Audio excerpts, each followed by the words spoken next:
All right, great question, Brent. Thank you for that. And so basically he's saying, how do I have less client face time? Because there's this reality in business that everything that we have to do ourselves, if we have to be present, if we're the one that is doing the one-on-one dollars for hours work, then there's a definite ceiling to how big your business can go because we all only have so much time that we can put in on any given thing.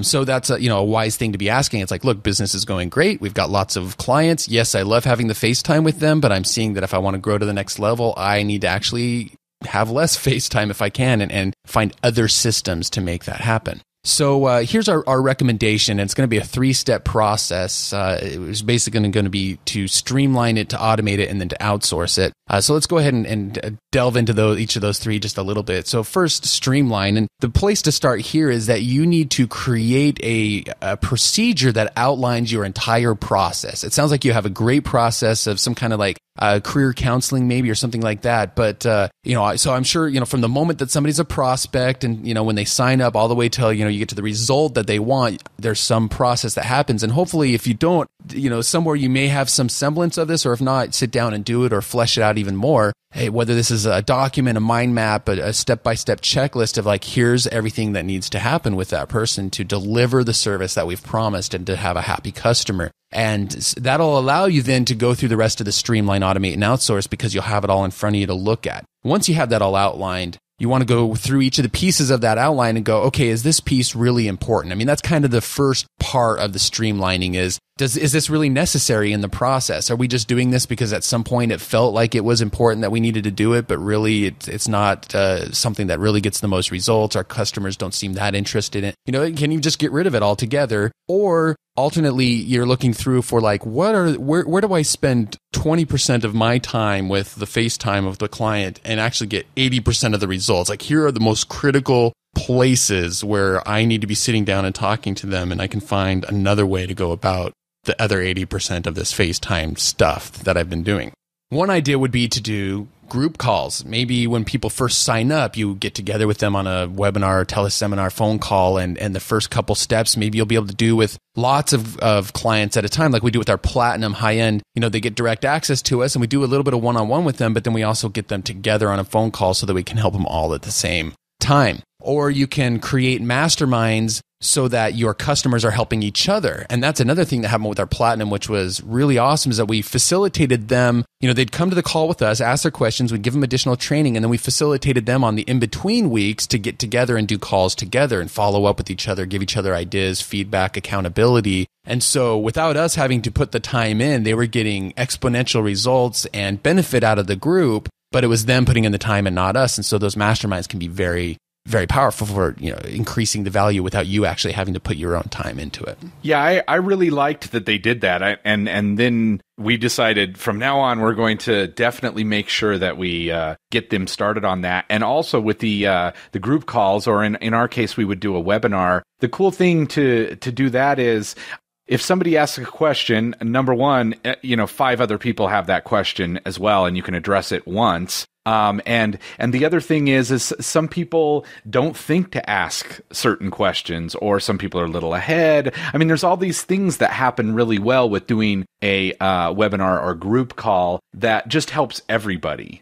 So it ends up working out really, really well to do it that way. So the second step is to automate. So once you've decided what can be streamlined, what can be gotten rid of, what you don't need to do yourself, go and look and see, okay, well, if I don't need to do this myself, is there some way I can automate it? Maybe I create some kind of concise checklist for them, a worksheet that I hand to them, and maybe there's a video that goes along with it, and they can watch the video, and I don't have to physically be there. In fact, this reminds me, there's a seminar, I guess you'd call it a seminar out there. I haven't actually been to it, but a lot of people that we consider mentors have mentioned it. A seminar called Lifebook, where you go and spend 2 or 3 days like with a partner or spouse, and you sit down and you go through all these different steps. And it was made by some guy who's spent years and years and years developing this process. And when someone was describing to me what the event is like, and I think Tony Robbins may do some of this stuff too, but when somebody's describing the event, it's like, yeah, you know what? He's not actually there the whole time. There's he has his sub coaches there, and he has videos of him that come up and they explain part of it, and then the facilitators help you through the process. And that's kind of what it was like for us when we went to that recent strategic coach thing about a week or so ago. We just showed up in Chicago. One of Dan Sullivan's trained coaches, who's an entrepreneur himself, been through the program, walked us through some very specific worksheets. And so, so I guess this is actually touching on outsourcing a bit, but be recording videos and creating concise checklists. You can hand that to them online, and they can go through some of that to get some of the initial work done. And then if they still need, that human guidance, human contact, then that's where it can either be you or some other person that you've outsourced to. So see if you can create action lists, videos, checklists, and that's kind of a way to automate it. Kind of like with our academy, people can go online and automatically get a lot of content and walk through it as if we're there with them, doing it with them, but we don't, we get to help a lot more people with actually not having to be there physically working one-on-one with them. Yeah, it actually just reminds me that one of the guys that really good friend that I work out with, he's setting up a new site right now and wanted me to check out his site. And it's funny because he even just is a member of the academy as well. But I said, well, before I look at it, go look at the 17-point site checklist, because everything I'm going to say is already on that checklist. Right. Now, when you're done with that and you want me to just take a glance at it because we're friends, I'll look at it and I'll go, oh, you're missing number 8. I can see it, because I'm just going to pull out that checklist and go through it myself, because we took the time and effort to go, this is what needs to be there.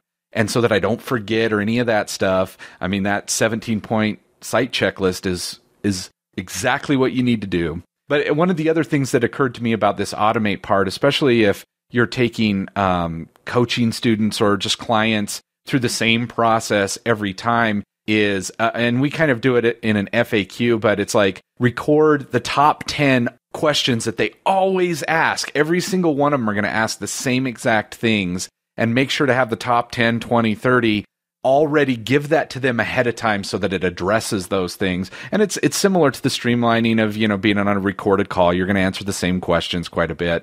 But if you do those things ahead of time, then they can get past those to better questions.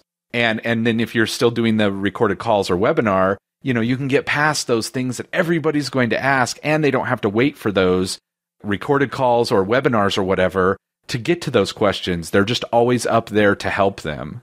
Yeah, and incidentally, if anybody's listening to this and you're an Academy member and you haven't seen that 17-point checklist, you absolutely should go and look at it, because it really is. If you were to sit down with us personally for a 1-hour consultation on your website, like, that's all the stuff that we would look at and likely end up telling you. So it's absolutely worth. But yeah, that's a great example of how this automation of a process can work.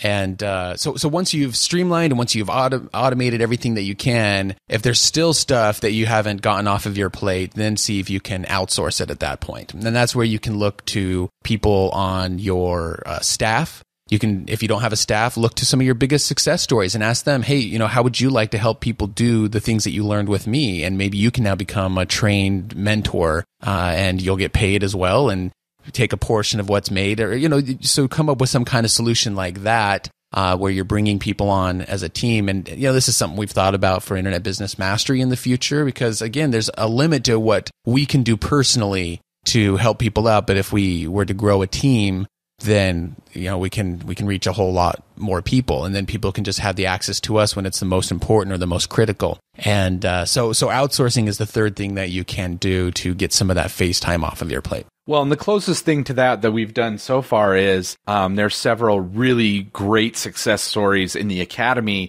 that are now forum managers, or, where they go in and, they look around the mastermind community and find ways to help people if we don't have time that week. Like, we go in from time to time and look at it, but they actually go in, and that's what they do, is try and help other people because they already became successful at the program themselves.